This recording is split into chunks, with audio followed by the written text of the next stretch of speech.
Combien de fois un homme qui était déçu par son épouse est sorti de la maison, est parti au bureau, et là-bas, il est tombé sur un autre charme que celui de sa femme. Pourquoi il tombe sous un autre charme? Parce qu'il a rompu le charme de son épouse. Il a détruit le charme de son épouse, et le charme de son épouse et de son couple, ça a été détruit par quoi? Un autre démon, le démon de colère. Donc une fois que le charme a été brisé à la maison, quand il sort, automatiquement il y a un autre charme qui le prend. Ce charme qui est au dehors est impossible tant que le charme de son épouse fonctionne. Voilà pourquoi Jésus-Christ dit, ne dormez pas avec la colère. Combien de femmes, quand le charme de son époux a été brisé, elle est sortie, elle est allée dehors, elle est sortie, elle va au travail, et là-bas, elle est tombée sous un autre charme de quelqu'un d'autre. Pourquoi? Parce que le charme initial a été détruit, il a été brisé. Par quoi? Un démon qui s'appelle colère. Et lui vient avec un groupe de personnes. Combien de couples, quand on a attrapé le monsieur, moi je ne sais pas ce qui m'a pris, moi je ne sais pas, ce qui t'a pris là, c'est le charme. C'est un pouvoir. Combien de femmes, je ne sais pas qu'est-ce qui m'a pris, oh Satan est mauvais, tu l'as accompagné. Ce qui t'a pris là, c'est un pouvoir. Il dit que personne ne vous séduise par de vains discours, car c'est à cause de ces choses. Quelles choses? La séduction, les vains discours, c'est à cause de ces choses que la colère de Dieu vient sur les fils de la rébellion. Aussitôt que tu rentres dans l'infidélité, aussitôt que tu rentres dans l'adultère, aussitôt que tu rentres dans la fornication, aussitôt que tu rentres dans ces choses-là, automatiquement tu déclenches la colère de Dieu que lui il avait réservée aux fils de la rébellion. Et c'est des problèmes que vous n'avez pas résolus et puis vous vous êtes convertis. Dieu et Christ, le Saint-Esprit mène une guerre pour toi. Maintenant, toi tu es en guerre. Vis-à-vis de qui? Vis-à-vis des fils de la rébellion. Mais les fils de la rébellion, qui sont-ils? Il y eut guerre, verset 7, dans le ciel. Michel et ses anges combattirent contre le dragon. Et le dragon et ses anges combattirent. Contre qui? Contre tous ceux qui sont avec l'Éternel. La Bible dit que le dragon, il avait une particularité. Il fut précipité, verset 9, le dragon, le serpent ancien. Pourquoi le serpent? À cause de son caractère malicieux. Il y a des créatures qui ont une œuvre de serpent et il y a des humains qui ont une œuvre de serpent. Aussitôt que ton mari commence à te tromper, il fonctionne avec le dragon. Si tu ne prends pas autorité sur le dragon pour le chasser, ton mariage est perdu. Aussitôt que ton mari commence à te tromper ou ta femme commence à te tromper, il ou elle fonctionne avec l'état de serpent, la mentalité de serpent, la sagesse des serpents, l'intelligence des serpents. Quand on avait 16 ans, 18 ans, quand on était dans ces choses-là, on trichait, on mentait. Et la torture, la pire torture que j'ai pu vivre de ma vie, c'est de fouiller dans le téléphone de la personne avec laquelle tu es. Ou bien c'est elle qui fouille dans ton téléphone pour voir si tu ne la trompes pas. Et il y a des femmes qui ont 40 ans, 45 ans, 60 ans, des hommes qui ont 75 ans, ils fouillent encore dans le téléphone. On fouille encore dans leur téléphone. Pourquoi? Parce que l'homme ou la femme qui est dans le mensonge est malicieux. Il a un esprit de serpent. Et comme le serpent, regardez, tu peux venir t'asseoir ici pendant des années et ton père, c'est le dragon ancien. Pourquoi? Parce que tu es un chrétien ou une chrétienne qui ment. À partir du moment où tu mens, tu manipules la vérité. Regardez, comment vous pouvez expliquer qu'une femme ou un homme, il arrive à la maison à 17h, 18h ou 19h, il vient du travail. Et puis il est dans la voiture, elle est devant la porte, elle est en train d'effacer sa conversation avec l'homme avec lequel elle trompe son époux. Si tu ne changes pas, tu ne vas pas finir le mois. Amen. Tu prends la femme, c'est-à-dire tu prends la fille de quelqu'un, tu l'emmènes à la mairie, tu mens à Dieu, tu mens à ses parents, Tu mens à son village. Tu mens au quartier et tu mens au maire. Après tous les oui, tu t'en vas et puis tu maltraites la personne. Est-ce que la douleur de ça, toi-même, tu peux encaisser? Est-ce que cette douleur-là, si toi-même on te fait, tu peux encaisser? Pareil pour la femme. Tu prends un homme, tu vas, tu dis oui à la mairie. Et toi, tu es devant la porte et chaque fois que tu quittes le bureau, tu effaces les messages de WhatsApp, tu effaces les messages de SMS, tu effaces. Mais pourquoi tu n'effaces pas cette relation? Et l'esprit du serpent est tellement dangereux. Quand tu fais ça, c'est que tu n'aimes plus la personne. Il faut quitter Jésus là, il restaure la vie des gens. Si tu n'as pas vu ton bonheur, quitte, quelqu'un d'autre va venir. Donc au lieu de faire pleurer les messieurs, au lieu de faire pleurer les femmes, il faut faire un choix. Sinon tu vas aller en enfer. Il faut précipiter le grand dragon, le serpent ancien appelé le diable et Satan. Celui qui séduit, encore le mot séduction, toute la terre. Il fut précipité sur la terre et ses anges furent précipités avec lui. C'est eux, les fils de la rébellion, qui s'opposent au mariage. C'est pourquoi, réjouissez-vous cieux, verset 12. Et vous qui habitez dans les cieux, mais malheur à la terre et à la mer, car le diable est descendu vers vous animé d'une grande colère. L'autre démon qui détruit les mariages et qui s'y oppose, c'est l'esprit de colère. Ah, vous n'avez pas remarqué que... Mais qu'est-ce qui gâte les mariages si ce n'est pas la colère? Qu'est-ce qui gâte les mariages? Il y a un esprit d'opposition. Et le Saint-Esprit te cite différents démons. Ils s'opposent. Le sexe, là, il déclenche des malédictions sévères. Je vais vous montrer. C'est-à-dire que vous ne comprenez pas pourquoi tu n'as pas l'argent. Tu ne comprends pas, je vais te montrer. Si tu n'es pas marié et que tu as des rapports sexuels, tu détruis ton alliance avec Dieu. Tu détruis le temple sacré que tu es. Si tu es marié et puis tu es infidèle et adultère, tu viens de rompre l'alliance de l'Éternel. Maintenant, on ne t'a pas bien expliqué ce qui va t'arriver. Je vais t'expliquer pour ceux que ce n'est pas encore arrivé. Et puis je vais t'expliquer pour ceux qui sont déjà dedans. Même quand on dit aux hommes de Dieu, ne vis pas en concubinage, ils ne comprennent pas. On est dans Genèse 3. Et la Bible dit que c'est une rupture d'alliance. Le sexe, là, il est conducteur de spiritualité. Est-ce que vous comprenez la colère de l'Éternel? Quand une femme ou un homme va faire des choses pour venir mettre dans l'un de ses fils ou de ses filles, non, tu ne connais pas cette colère-là. Tu ne connais pas, il faut que Dieu te montre. C'est-à-dire que tu es une femme, tu es sainte, tu es pure, tu pries, tu es consacré à l'Éternel. Et ton mari, ça va faire des foutaises au dehors. Et puis il vient coucher, après avoir couché avec des femmes là-bas, il vient coucher avec toi. Donc il vient mettre l'état spirituel de toutes les dames du dehors, il vient mettre ça dans ton corps, toi femme, qui est fille de Dieu. Vous connaissez la colère de Dieu quand il voit ça.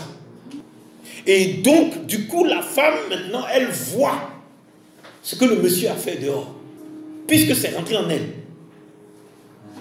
Et de cette même manière, les MST rentrent.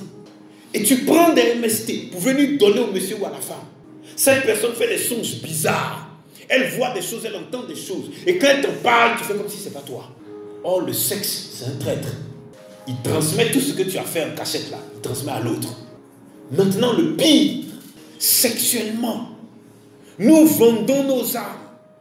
Mais Dieu merci que le Saint-Esprit dit, je veux restaurer les mariages. Regardez, je veux te dire ce matin que le Saint-Esprit t'aime. Dieu t'aime. Hein? J'étais dans le bureau, il dit, s'il te plaît, je veux que les démons lâchent prise. Il y a des personnes qui sont assises ici. Tu es assise ici. Tu connais quel démon te fatigue. Le Saint-Esprit dit, je veux que tu ressortes à midi d'ici sans lui. Sans ces démons-là. Parce que tu dois te marier. Et rapidement, la solitude que tu vis ne vient pas de moi. Dit l'Éternel. Ok. Il s'est passé quelque chose. Ève s'est laissée séduire. Et nous nous sommes tous laissés séduire. À un moment donné de ma vie, je me suis laissé séduire. À un moment donné de ta vie, tu t'es laissé séduire. Le Saint-Esprit dit, si tu le veux, ça va prendre fin aujourd'hui. Tu seras libéré de ces choses. Nous sommes dans Genèse 3. Et la Bible dit que le serpent est venu voir Ève. Le même dragon, le même serpent. Et quand le serpent a parlé avec Ève, la Bible dit que le serpent lui dit que tout ce que Dieu a dit est faux. Je veux parler à quelqu'un ce matin. Toutes les fois où tu as chuté, tu es tombé dans ces mauvaises choses, c'est parce que tu t'es déconnecté de la parole de Dieu. C'est parce que tu t'es déconnecté de la présence de Dieu. Pour que Ève puisse tomber et ne se retrouve plus, qu'est-ce que le serpent a fait? Il a déconnecté Ève de la parole de Dieu. Il dit ce que ton père a dit est faux. Il a déconnecté Ève de la présence de Dieu et Ève est rentrée dans sa présence. Quand tu rentres dans la présence du serpent, ton mariage se gâte. Quand tu commences à écouter le serpent, ton mariage se gâte. Le serpent a des fils. Et dans ton environnement, regarde, c'est toujours des serpents. Toujours des serpents qui t'aident à tomber. Tu arrives dans ton... Regarde ton environnement, tes amis. Il y a toujours un esprit de serpent. Regarde tes collègues du bureau. Il y a toujours un esprit de serpent. Parfois même un frère de l'église, il a un esprit de serpent. Et on est tous assis là. Mais il y a toujours un esprit de serpent. Merci Saint-Esprit. Il dit, je confirme ce que tu dis. Judas avait un esprit de serpent. Il marchait avec le Seigneur. Et le serpent a commencé à manipuler l'esprit de Ève. Et quand il a commencé à manipuler l'esprit d'Ève, il n'était pas venu seul. Quand il a approché Ève, quand il a démonté la parole, il avait avec lui un démon. Le premier démon qui est venu s'appelle séduction. Et quand séduction est venue, il fallait le pouvoir de séduction. Écoutez. Oh, merci Saint-Esprit.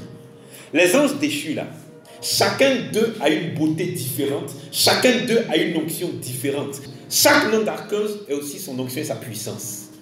Donc quand ils ont quitté Dieu, ils sont tombés sur la terre. Ils sont animés de colère parce qu'ils ne sont plus dans la lumière, ils ne sont plus dans l'élévation, ils sont dans la descente, ils sont dans la chute. Leur physique a changé à cause de la colère.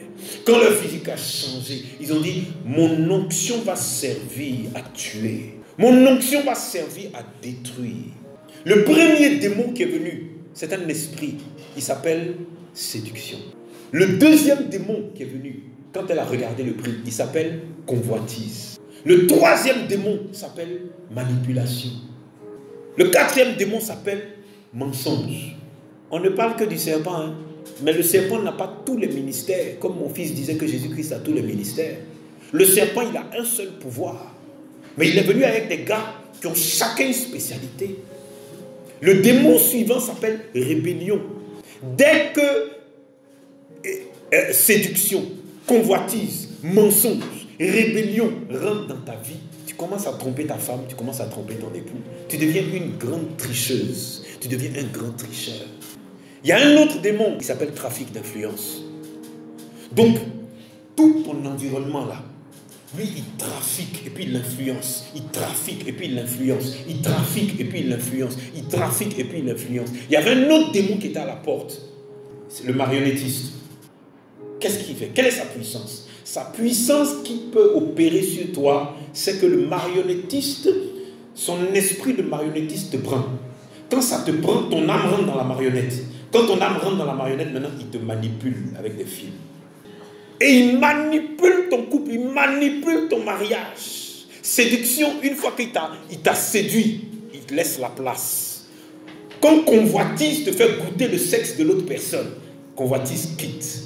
Tu deviens une menteuse, un menteur. Tu mens maintenant. Ton mariage est gâté. Ensuite, l'esprit de rébellion. Une fois que le mensonge est là, rébellion vient. Pourquoi? Il faut que tu te rébelles contre les hommes de Dieu. Il faut que tu te rébelles contre la Bible. Il faut que tu te rébelles contre la parole. Quand l'homme de Dieu dit, tu te souviens de tel passage, tu dis, homme de Dieu, est-ce que ça là c'est biblique? Pourtant c'est dedans. Mais ils sont pleins dans l'église. Quand le trafic d'influence travaille, il y a l'un autre démon qui vient. 20 discours. Regarde. Vous étiez à la maison en paix. Et puis du jour au lendemain. Discours sur discours. Ça dit, tu as bien dormi, tu te réveilles. Discours. Tu fermes les yeux, il est 10 heures, tu ouvres. Discours. À midi, vous êtes dans le discours. À 17h, vous êtes dans les discours. À 20h, vous êtes dans les discours et vous allez mourir. Vous allez dormir dans les discours. Je dis, vous allez mourir, mais vous êtes déjà mort même. C'est discours à la maison seulement. Discours. Pourquoi? C'est un démon qui est là. Ensuite vient l'esprit de confusion. Tu ne sais pas pourquoi ces choses arrivent, mais ça arrive. Tu ne sais pas pourquoi ton mariage en est là, mais ça en est là. L'esprit de confusion, c'est un démon. Ensuite vient l'esprit d'oppression. Là, tu ne sais plus où donner de la tête. Et beaucoup de femmes se sont données à des gens ailleurs. Parce que tous ces démons-là lui ont fait comprendre que ça ne va plus. Passe à autre chose. Ensuite, l'esprit de la malice. Il te faut le démon de malice pour tromper correctement ton conjoint ou ta conjointe. Donc l'esprit le démon de malice vient. Ensuite vient le démon de la dégénération. Vous savez ce qui me choque et ce qui choque Dieu? Un homme de Dieu qui est oint, qui est consacré, il ne couche pas avec son épouse, il fait l'amour à son épouse. Donc si une épouse d'un homme consacré ou un époux d'une femme consacrée, il est marié avec une servante de Dieu et puis il quitte cette servante de Dieu pour aller coucher avec une fille sauvage dehors, qui va faire des choses pornographiques, parce que il y a l'esprit de dégénération qui, lui, au lieu de te garder dans le cadre biblique, de te garder dans un cadre de sainteté, il te montre des choses pornographiques parce que lui, c'est un esprit de dégénération. Donc, il te fait reculer dans la foi et il te fait reculer dans tes actions. Et c'est comme ça que les chrétiennes sont en train de faire de la fellation. C'est comme ça que les chrétiennes sont en train de se faire sodomiser. C'est comme ça que des gens, c'est-à-dire que tout le monde est perdu à cause du démon de dégénération. Il te fait descendre, te fait chuter. Donc là où il y avait la beauté de l'amour, lui il amène la déchéance. Et je ne comprends pas comment quelqu'un qui a eu le Saint-Esprit de l'Éternel veuille vendre sa vie à Satan pour aller dans l'obscurité des ténèbres pour la dégénération. Ensuite, il y a l'esprit d'addiction. L'esprit d'addiction, c'est quand tous ces démons t'ont fait goûter à une autre femme, ils t'ont fait goûter à un autre homme. L'addiction, ça veut dire que tu es obsédé par la personne, tu es obsédé par ses mots, tu es obsédé. Quand tu es rentré dans certaines choses-là, sache que Satan va te tuer. Maintenant, quand tu veux sortir, là, deux fois c'est dur. Pourquoi? Parce que Dieu veut que tu comprennes que ce que tu es rentré dedans, là, il ne fallait pas que tu rentres dedans. Attends, je vais t'expliquer les malédictions qui sont liées à ça. On n'a pas commencé. Je viens. Démon. Addiction. Tu es fan de la fille jusqu'à... Elle a mis son doigt dans ta tête. Si elle enlève, tu deviens fou. Tu es parti chercher là. Elle a son doigt dedans. C'est si elle enlève, son doigt fait partie de ton cerveau. Elle ne peut pas enlever. Si elle enlève, tu deviens bébête. Donc tu es là maintenant. Tu marches le doigt de la fille dans ta tête. Qui t'a dit d'aller goûter là-bas? Addiction, on dirait qu'il a pris la drogue. Si elle n'est pas là, il est fou. Regardez, quand vous rencontrez un homme qui fait des bêtises ou une femme qui fait des bêtises, quand vous regardez son conjoint, la personne est jolie comme ça, il est fou. Qu'est-ce qui t'arrive? Mais qu'est-ce qui t'arrive? Mais regardez les couples qui viennent se plaindre toujours. Tout le monde est joli. Mais qu'est-ce qui vous arrive? Addiction. Démon de bestialité. Démon de pornographie. Et le démon de l'alcoolémie, de la drogue et de la cigarette, ils viennent toujours ensemble. Écoutez, le Saint-Esprit est en train de te donner des signes. Les démons que je cite là, regarde leur nom et puis leur spécialité et tu sauras s'ils sont là. On va chasser tout à l'heure. Mais le Saint-Esprit va te faire comprendre que quand on sort de ça, on ne revient plus. Amen. Hier, j'étais en train de méditer la parole pour vous. Et puis à un moment donné, moi un peu seulement, je m'en vais dans la chambre pour lire, ou bien pour faire quelque chose, ou bien pour dormir. Donc je passais comme ça, puis mon épouse était assise, et puis le Seigneur dit, reste avec ta famille. J'ai tourné doucement. Mon cher, le ministère là, ça commence à la maison. Tu ne fous rien à la maison, et puis tu viens prêcher ici, alors que ça est en train de te malmener à la maison. Avant de dire que tu es chrétien, fais ton ministère à la maison. C'est moi l'homme de Dieu. Je partais dans la chambre. Le Seigneur dirait, c'est ta famille. J'ai tourné. Qu'est-ce qu'il m'a allongé? C'est ma femme qui est venue éteindre la télé devant moi. Je dormais. La télé me regarde. Amen. Ça dit que quand on est en famille là, c'est doux. Quand tu es marié là, c'est fini. C'est doux, donc doux là. Ça n'a qu'à être doux, reste dedans. Amen. Le démon de la tromperie. Le démon de la polygamie. Qui ne sait pas que polygamie c'est un démon? Je t'informe. Le démon de polygamie, c'est lui qui te pousse toujours à vouloir un autre homme, toujours à vouloir une autre femme, toujours à vouloir. Il y a le démon de l'inceste qui fait que tu veux coucher avec ton beau-frère ou ta belle-sœur. C'est un démon. Quand tu es fond d'une femme, Satan envoie le démon de l'inceste pour dire, tu ne vois pas que sa sœur est mieux. Quand tu es fond d'un homme, Satan envoie un démon de l'inceste pour dire, tu ne vois pas que son frère là, il est mieux. Il fallait prendre son frère. Puis c'est là que comme un mouton maintenant, après avoir accumulé les premiers démons, tu commences à penser à l'autre. Ils sont dans l'église et puis ça est dedans. Est-ce qu'Abraham, il ne s'est pas marié avec sa parenté? Maintenant, il y a un autre démon, le démon de l'immoralité. C'est-à-dire, on dit, ah mais ce que tu fais là, c'est immoral.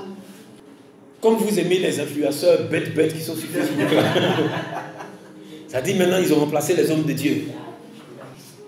Le Saint-Esprit m'a dit, faites très attention, chrétiens et chrétiennes. Les coachs là, tous ces gars-là, ce sont des gens que Satan a envoyés pour qu'on oublie les hommes de Dieu. Ils sont venus remplacer les hommes de Dieu. Ce sont des gens conduits par des démons. Parce qu'ils font des choses. Le démon d'immoralité, le démon de détournement, lui, il détourne ta trajectoire. Jésus-Christ dit, je suis le chemin. Il y a des paroles que Jésus a dites là, ça me plaît trop. Il dit, je suis le chemin, je suis la vérité, et puis je suis la vie éternelle. C'est tellement simple. Ne regarde ni à gauche, ni à droite. Je suis le chemin. Je suis la vérité. Si tu restes, il y a un démon, son nom c'est le démon de détournement. Pourquoi on dit détournement de mineurs? Pourquoi on parle de détournement? Parce qu'il y a un pouvoir dedans. Avec lui, il y a le démon de déviation morale. Regardez combien d'hommes de Dieu. Satan est extraordinaire. Regardez les hommes de Dieu. Satan les a fait dévier de l'évangile. L'esprit de tentation. Écoutez, c'est tous ces démons qui étaient dans le jardin. Sinon, Satan, lui, il ne peut pas vaincre Ève. Tu vas passer où? Elle est sortie du temple sacré qui est le corps de son époux. Elle est sortie du temple sacré, du corps d'Adam. Et Dieu est en elle. Tu ne peux pas. Mais il fallait plusieurs puissances. Ils étaient tous là. Mais Ève, le jour où tu commences, ta vision s'éteint. Elle ne pouvait plus. Le démon d'accusation, il a commencé à accuser Dieu. Dieu ment. Si tu manges le fruit, voilà, il détourne la parole et puis il ment et puis il accuse Dieu. L'esprit de honte. La Bible dit qu'ils étaient nus, ils n'en avaient point honte. Après, ils se sont cachés. Pourquoi? Parce que l'esprit de honte était là. Et trop souvent, l'esprit de honte t'empêche. Regardez, c'est l'un des démons qui empêche les délivrances.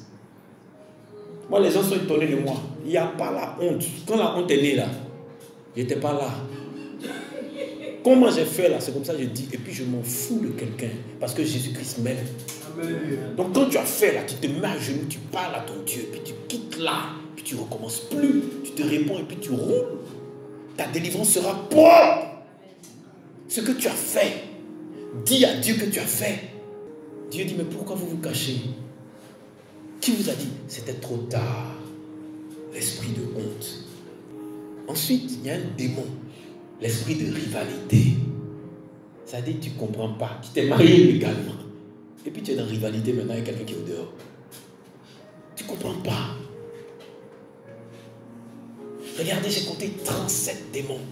Je vais m'attarder sur un groupe, un petit groupe dont parle le livre de l'Apocalypse. Il dit, Satan, le dragon, le serpent ancien, et puis ses anges, à lui, ils sont descendus. Maintenant, malheur à la terre parce qu'ils sont animés d'une immense colère. Premièrement, le démon de colère c'est lui qui détruit les mariages qui s'y opposent. Le deuxième démon qui est avec lui, c'est le démon de querelle. Le troisième, c'est le démon d'animosité. Le quatrième démon qui est avec lui, c'est le démon d'inimitié. Le cinquième démon, c'est le démon de rancœur. Et couple. C'est-à-dire que pour enlever la rancœur dans un couple où Satan a gâté, c'est difficile. Pourquoi? À cause du pouvoir du démon de rancœur. Le sixième démon, c'est l'esprit vengeur, le démon de vengeance. Et le démon de vengeance est accompagné par le démon de meurtre. Aujourd'hui, dans les mariages, on assiste à des meurtres, des décès. Toute personne qui emmène toutes ces choses et qui laisse Satan entrer dans sa vie de couple, automatiquement, il sera frappé de malédiction. Regardez. Quand Dieu les a attrapés, parce qu'on attrape toujours, Adam a accusé sa femme l'a accusé. Maintenant, Dieu leur a posé d'abord des questions pour voir la responsabilité de chacun. Et quand Dieu a établi la responsabilité de chacun, il dit, puisque tu as fait cela, le sol sera maudit à cause de toi. C'est à la force de peine que tu en tireras la nourriture tous les jours de ta vie. Avant, il n'y avait pas la peine. Remarque ton travail. Tu te consacres à Dieu. Tu pries Dieu. Mais regarde ton travail. N'est-il pas vrai que tu as de la peine et que tu souffres là où tu travailles? N'est-il pas vrai que tu t'en sors pas vraiment où tu travailles? Il dit c'est à force de peine. Et le sol sera maudit à cause de toi. Et il te produira des épines et des ronces. Écoutez, regarde ton travail. Tu payes un loyer. C'est dur. Pourquoi? Il y a quelque chose de sexuel, il y a quelque chose au niveau de ton mariage qui tangue. Ce n'est pas droit, ce n'est pas régulier, ce n'est pas normal. Tu peines à avoir de l'argent. Tu peines à avoir un bon travail. Tu peines à avoir une vie décente. Parce qu'il y a quelque chose qui ne va pas. Une malédiction a été prononcée sur Adam. Une malédiction a été prononcée sur Ève. Mais je me suis rendu compte que finalement, ce n'est pas Dieu qui maudit. C'est nous-mêmes qui nous maudissons. C'est nous-mêmes qui nous maudissons. Et c'est le livre de Deutéronome. Je vais lire que peut-être 5 phrases. Et vous allez lire le reste à la maison. C'est le livre de Deutéronome qui m'a choqué.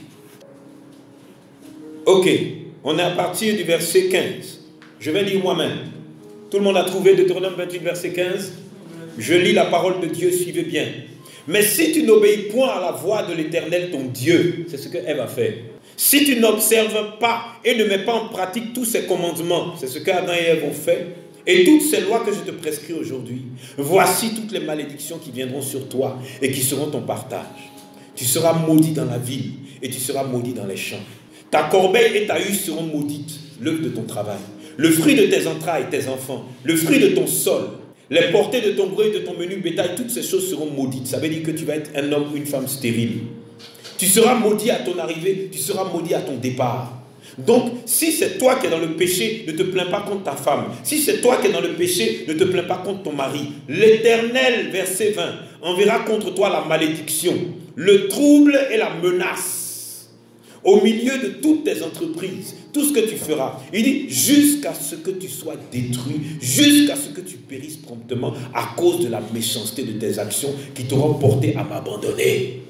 Maintenant, je vais t'expliquer où tu as abandonné Dieu. Ta femme, là, elle a l'esprit de Dieu. Toi, femme, ton époux, il a l'esprit de Dieu. Quand tu détruis ton mariage intentionnellement, tu abandonnes l'Éternel qui est dans l'autre. Quand tu refuses, comme Ève et Adam, de marcher selon la parole, tu abandonnes la parole de Dieu. La Bible dit au verset 21, l'Éternel attachera à toi la peste, c'est la maladie, jusqu'à ce qu'elle te consume dans le pays dont tu vas entrer en possession. Verset 22, l'Éternel te frappera de consomption, c'est la maladie, de fièvre, c'est la maladie, d'inflammation.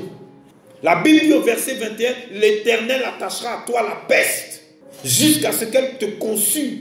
Verset 22, l'Éternel te frappera de consomption, de fièvre, d'inflammation, de chaleur brûlante. Après, tu ressens des chaleurs brûlantes dans ta tête, tu ressens des chaleurs brûlantes dans ton pied, tu ressens des chaleurs brûlantes dans ta poitrine. Il dit, il va te frapper de dessèchement, de jaunisse, de gangrène qui te poursuivront jusqu'à ce que tu périsses. La Bible dit, le ciel sur ta tête sera d'airain et la terre sous toi sera du fer. Vous comprenez pourquoi le Seigneur a dit d'abord un temps de rafraîchissement? Parce que si sur ta tête le ciel est d'airain et de fer, tu n'auras jamais d'argent de ta vie pour pouvoir vivre décemment. Pourquoi? Ton ciel est fermé. Maintenant, tous ceux qui sont dans la pauvreté là, il y a une explication. L'Éternel enverra pour pluie à ton pays de la poussière et de la poudre, et il en descendra du ciel sur toi jusqu'à ce que tu sois détruit. Rappelez-vous, dans le programme du mois dernier, le Seigneur a parlé de ça. Il dit, je t'envoie à la place de la poudre et de la poussière, je t'envoie une huile de joie. La Bible dit, verset 25, l'Éternel te fera battre par tes ennemis, tu sortiras contre par un seul chemin, et tu t'en feras par 7 chemins. Tu seras un objet d'effroi. Les gens ont peur de toi. Regardez le verset 27. Regardez le verset 27. L'Éternel te frappera de l'ulcère d'Égypte. Les femmes africaines, vous dites, j'ai plaie de ventre là. Tu sais d'où vient ta plaie de ventre? Toutes vos amies qui ont des plaies de ventre là, voilà votre plaie de ventre ici. C'est une malédiction qui s'appelle l'ulcère d'Égypte. Ça ne guérit pas. C'est quand tu viens à la délivrance, on fait ta cure d'âme et puis Dieu enlève. Il dit, il te frappera d'hémorroïdes. C'est les garçons, chez les femmes c'est fibrome. Vous comprenez ce que Dieu dit? Il te frappera de gale et de teigne dont tu ne pourras guérir. Il te frappera de délire, d'aveuglement, d'égarement d'esprit. Il dit, tu vas tâtonner en plein midi. Je n'ai même pas besoin de lire la suite. Le Saint-Esprit dit, je veux guérir ton cœur. En guérissant ton cœur, je veux guérir ta vie. Reviens dans la vérité. Il y a beaucoup d'églises, vous étiez en train de prier là-bas. Mais regarde. Oh Seigneur Jésus. Il dit, tu auras peur en plein jour. Ce qui me plaît chez Dieu, c'est qu'il nous a fait un cadeau. Il nous a donné quelqu'un qui est la rédemption. Tu peux toujours revenir. Christ, il nous a donné la rédemption. Il nous a donné la délivrance. Souvent quand j'explique, deux fois les gens, j'ai dit, moi, à mes 25 ans, ma mère appelle ma soeur aux États-Unis. Diane, parle à ton frère. Il est incontrôlable. Chaque jour, il a une nouvelle fille. On m'appelait des États-Unis pour me parler. Je n'aurais jamais pensé que c'est possible de se marier et d'aimer une seule femme. Jusqu'à pendant 13 ans. Dans 13 ans, on sera dans 26 ans. Il est la rédemption, la délivrance. Dieu avait prévu une porte de sortie pour toi. Amen. Dieu avait prévu une porte de sortie pour toi. Acte 5. Acte 5, verset 16. La multitude accourait aussi des villes voisines à Jérusalem, amenant des malades et des gens tourmentés par des esprits impurs. Et tous étaient guéris. Amen. La Bible dit que les gens emmenaient des personnes qui avaient des problèmes d'esprit. Le Saint-Esprit m'a dit, s'il te plaît, je veux faire partie des esprits d'abord. Ne progresse pas si tu ne parles pas de ça. Il y a au moins 37 à 39 démons qui fatiguent mes enfants. Acte 8, verset 7. Car des esprits impurs sortis de plusieurs démoniaques en poussant des grands cris. Et beaucoup de paralytiques et de boiteux furent guéris. Amen. Dernier texte. Exode 34, verset 7. Qui conserve son amour jusqu'à 1000 générations. Qui conserve son amour jusqu'à 1000 générations. Qui pardonne l'iniquité, la rébellion et le péché. Qui pardonne, il pardonne l'iniquité, la rébellion et il pardonne le péché. Mais qui ne tient point le coupable pour innocent. Qui ne tient point le coupable pour innocent. Ça veut dire quoi? Si tu es stérile, si tu vis des choses qui sont venues à cause de ton péché, il y a un prix à payer. Ce n'est pas parce que tu donnes ta vie à Jésus que tu ne vas pas payer le prix. Donc pleure pour un petit temps encore. Parce que si Dieu en parle, c'est parce que tu es arrivé à la porte de sortie. Donc tout ce que tu as vécu jusqu'à aujourd'hui, ce programme pour qu'il commence, fait partie maintenant du passé. Mais tout, c'est-à-dire tu ne comprenais pas, tu priais mais rien ne bougeait. Tu priais mais ta solitude était là. Tu priais mais tu n'avais toujours pas d'argent, c'est-à-dire toujours pas de travail correct. Rien ne se passait parce que tu étais en train de payer un prix. La Bible dit que il ne tient point le coupable pour innocent. Vas-y. Et qui punit l'iniquité des pères sur les fils, et sur les enfants des enfants jusqu'à la 3e et à la 4e génération. Amen. C'est ça le problème. Beaucoup d'enfants sont malades ou ont un souci spirituel et ils ne comprennent pas ce qui leur arrive. Ce qui leur arrive, c'est que papa ou maman ont oublié de demander pardon à Dieu. Papa ou maman ou papa et maman ont oublié de demander pardon à Dieu. Alors sans attendre, nous allons prier.